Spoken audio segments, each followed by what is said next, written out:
untuk bisa menyamakan kedudukan dan sikat. Oh, terbaca pemirsa. Pelatih Yordania U20 akui talenta Indonesia dari pelajaran. Jens Reven dan Welber Jardim dibuat bangga karena hal ini. Alasan Indra Syafri seleksi pemain di laga uji coba. Patrick Kluivert kembali ke Indonesia lebih cepat demi kerja lebih tepat. Simak informasi selengkapnya sebagai berikut.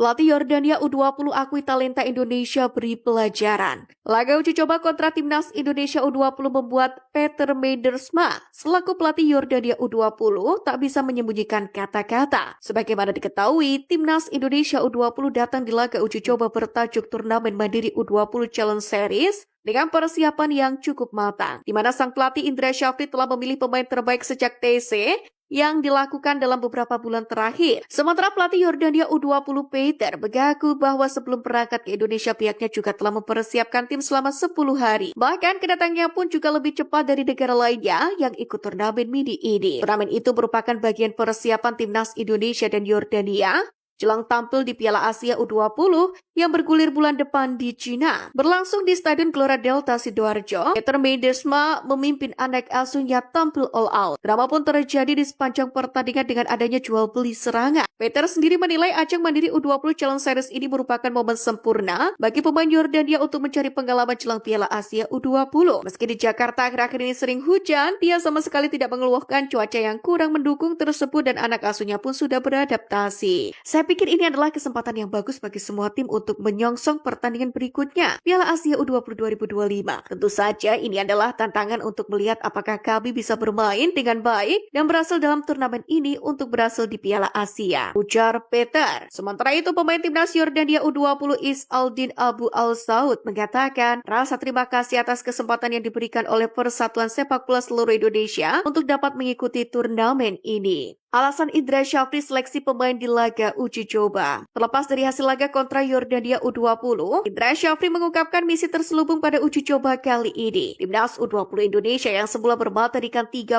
pemain setelah menjalani pemusatan latihan di Jakarta, kini berkekuatan 28 personel jelang turun di ajang Challenge Series 2025. Dari daftar pemain yang dicoret tersebut ada 2 pemain yang selama ini menjadi pemain kunci, yakni Muhammad Kalfiatur Rizky dan juga Jidabin. Pencoretan 2 nama itu berkaitan dengan kondisi yang bersangkutan. Kalfiatur mengalami cedera ACL dan tengah dalam proses pemulihan, sedangkan Jidabin masih belum benar-benar fit. Indra Syafri menjelaskan bahwa saat ini dituntut untuk memilih komposisi skuad terbaik, yakni jelang Piala Asia U20 2025 tepatnya pada 12 Februari hingga 1 Maret mendatang. Sebab timnas U20 Indonesia sendiri harus berpacu dengan waktu guna mendaftarkan nama-nama pemain untuk Piala Asia U20 2025. Menariknya, Indra Syafri sendiri membocorkan bahwa proses pengerucutan menjadi 28 pemain dilakukan berdasarkan diskusi tim pelatih selama 3 hari. Indra pun menegaskan pencoretan pemain dilakukan terhadap pemain yang benar-benar pantas dicoret. Kami lihat semua data, semua penampilan, masukan semua psikolog, masukan pelatih fisik, taktik, dan kami putuskan bahwa 2 pemain dipulangkan ke klub dan dia tetap menjadi bagian dari 47 pemain yang didaftarkan ke AFC, ujar Indra Syafri. Lebih dari itu, pelatih berkumis tersebut mengakui bahwa proses pencoretan pemain masih akan dilakukan hingga pendaftaran untuk Piala Asia U20 ditutup, sebab nantinya hanya ada 23 pemain yang akan dibawa. Pelatih yang mempersembahkan medali emas SEA Games 2023 ini pun mengatakan Mandiri U20 Challenge Series 2025 ini dijadikannya sebagai simulasi Piala Asia U20 di Cina. Ia pun berterima kasih kepada PSSI telah menyelenggarakan turnamen ini. Patrick Kluivert kembali ke Indonesia lebih cepat demi kerja lebih tepat. Pelatih anyar timnas Indonesia yakni Patrick Kluivert akan memulai pekerjaannya lebih cepat dari dugaan. Sebelumnya pelatih asal Belanda itu ditunjuk sebagai nahkoda anyar skuad Garuda pada 6 Januari kemarin. Namun sejak ditunjuk, dirinya belum memulai pekerjaannya secara langsung. Pasalnya Patrick harus kembali dulu ke negeri kincir angin untuk sementara waktu. Awalnya ia diprediksi akan kembali ke tanah air pada awal atau pertengahan Februari nanti. Akan tetapi rencana itu tiba-tiba berubah dan dirinya akan ke Indonesia lebih cepat dari perkiraan. Hal itu diungkap oleh salah satu asistennya di skuad Garuda, yakni Alex Pastur. Dalam wawancara salah satu acara televisi Ziko Sport, Alex Pastur ditanya mengenai rencana tim kepelatihan jelang tugas perdana bersama tim Merah Putih. Mendapatkan pertanyaan pertanyaan seperti itu, pria berusia 58 tahun ini menjawab bahwa mereka akan segera ke Indonesia. Ia bersama Patrick Kluivert dan Denny Lansat pun akan menyambangi Indonesia pada akhir Januari ini. Nantinya tim kepelatihan yang baru akan berada di Indonesia selama 10 hari untuk tugas pertama mereka, di mana agenda utama mereka adalah menemui perwakilan tim-tim Liga 1 dan para pemain tim nasional. Hal itu dilakukan untuk memudahkan mereka ketika ingin memanggil pemain di masa yang akan datang. Menariknya dalam wawancara tersebut, Alex Pastur juga mengumbar semangatnya untuk menangani skuad Garuda. Ia menegaskan harus benar-benar mempersiapkan tim sebaik mungkin. Sebab timnas Indonesia akan melakoni partai tanda ke markas timnas Australia pada laga ke-8 grup C kualifikasi Piala Dunia 2026. Tim pelatih sendiri ingin para pemain memiliki kebugaran yang baik. Terlebih lagi, laga yang berlangsung pada 20 Maret tersebut berlangsung bertepatan dengan bulan Ramadan. Jens Raven dan Welber Jardim dibuat bangga karena hal ini. Dua penggawa timnas Indonesia U20 Jens Raven dan Welber Jardim turut berikan komentar terkait jersey baru punggawa Garuda yang telah dirilis beberapa waktu yang lalu. Seperti diketahui pada Kamis kemarin, aparel resmi timnas Indonesia Erspo merilis secara resmi desain terbaru skuad Garuda. Jersey baru timnas Indonesia ini masih menggunakan merah sebagai warna utama dengan kombinasi putih di beberapa bagian. Dalam jersey itu pun terdapat garis putih tanpa putus yang berada di bagian lengan, dada hingga punggung pemain. Kemudian kombinasi warna putih disematkan di bagian pinggang pemain untuk mempercantik tampilan. Berbeda dari edisi sebelumnya, jersey ini pun menggunakan kerah dan gambar bendera Indonesia di bagian belakangnya. Menariknya, jersey terbaru tim merah putih ini pun tak hanya membuat supporter dan para pemain senior bangga. Pujian juga datang dari para punggawa timnas Indonesia U20 yang sedang mempersiapkan diri jelang Piala Asia U20. Dilansir dari postingan di akun resmi timnas Indonesia, terlihat pelatih Indra Syafri bertanya kepada Jens Raven dan Welber Jardim soal jersey baru Garuda ini. Dan secara kompak, keduanya berikan pujian dan mengaku suka dengan kostum baru timnas Indonesia tersebut. Ya, saya suka dengan logo baru timnas Indonesia, itu sangat mengagumkan, ucap Jens Raven. Bagus, top sekali ini, ujar Welber Jardim. Reaksi yang ditunjukkan Jens Raven dan Welber Jardim sendiri seolah menandakan keduanya tak sabar untuk memakai jersey baru skuad Garuda tersebut. Terlebih Jens Raven dan Welber Jardim menjadi nama yang berpeluang promosi ke timnas senior jika mampu menunjukkan performa terbaiknya di timnas U20.